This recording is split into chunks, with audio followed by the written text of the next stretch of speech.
Sa tennis, umarangkada ang unseeded junior netter na si Jonathan Higa upang talunin ang dalawang top seed sa kompetisyon, kabilang si number 1 Ariel Cabral at masungkit ang titulo sa Premier Boys Division ng Dr. Pablo Olivares National Junior Tennis Championship kamakailan sa Sukat, Parañaque.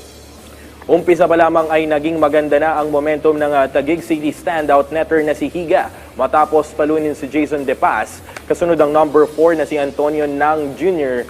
bago lumaban sa 3-set thriller kontra Lucas Go para makapasok sa semifinals. Dito pinataob na ang number 5 seed na si Al Tristan Licayan upang makatungtong sa kanyang unang junior series finals na kung saan nakatapat at tinalo niya ang top seed na si Ariel Cabral. Hindi rin binigo ni top seed Caddy Dagoon ang inaasahang pamamayagpag sa girls 16 on and under category na kasama ni Higa sa pagtanggap ng MVP honors sa nasabing torneo. Sa kanyang finals match, bagamat dominante sa buong torneo, kinailangan ni Dagoon ng matinding pagsubok bago talunin si Isabel Ataysa.